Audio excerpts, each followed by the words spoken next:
10-cu siniflər, bu dediklərimi eləsəz, əmin olun ki, 11-də inşallah olduqca böyük uğur qazanacaqsınız və deyəcəksiniz ki, nə yaxşı vaxtında əmiyə qulaq asmışıq. Deməli, əgər sənin vəziyyətin olduqca yaxşıca, yəni xüsusən 1, 2-ci qrupsansa, riyaziyyatı mükəmməldir. 2-ci qrupsansa da coğrafiyan əladısa, 3-cü qrupsan Azərbaycan və tarix əla səviyyədədirsə, sən bu yay boyu kef elə. Dincə, sənin nəysə oxumağına belə ehtiyac yox.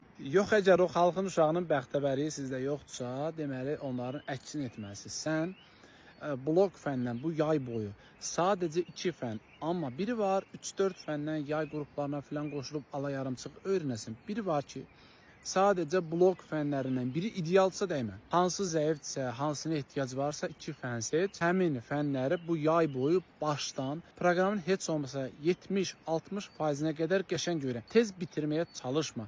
Azərbaycan dilidirsə, məsələn, fonetikadan başda ta sintaktik təhlilə qədər gəl.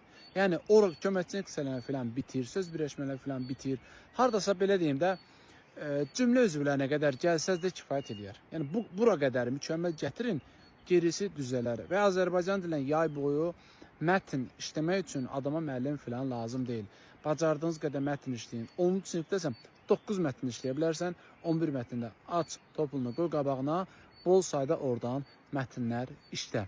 Və indi ingilis dili blok fənni deyil, hətta məsləhət görərdim ki, ingilis dilində də İngilis dilində mətnlər dinləyin, filmlər izləyin. Filmin məzmununa deyil, orada deyilən sözləri qulağınız alsın, söz ehtiyatınızı artırın. Hətta Azərbaycan dilindən mətnləri yaxşı yazmaq üçün yay boyu bacardığınız qədər hekayələr oxuyun. Hekayə Azərbaycan ədəbiyyatına açıb xarici ədəbiyyatdan belə ağzınıza gələn şeylər oxumayın. Açın.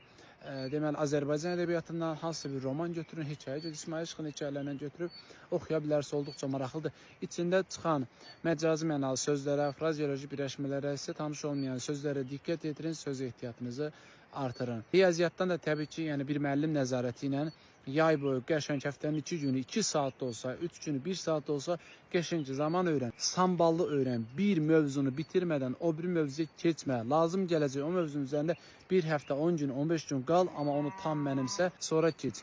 Tez proqram bitirim, tez çoxlu oxuyum, çox test işləyim, yox, keyfiyyətli edim. Fikir vermisiniz, döyüşçülərin filan içində idmançılar çıxırlar. Bir fəndi bilir, amma əla bilir, professional bilir, onu hər yeri tətbiq edir. Amma adam var 50'sini bilir, heç birini tətbiq edə bilmir. Ona görə yüzlərlə, minlərlə test işləməyə çalışma. 50 dənə, 20 dənə, 40 dənə işlə, samballı işlə, mahiyyətin dərk elə. Bizlə bərabərsən, yay qruplarına azlaşmaq istəyirsənsə, bu zaman 055 597 0151 yaza bilərsən.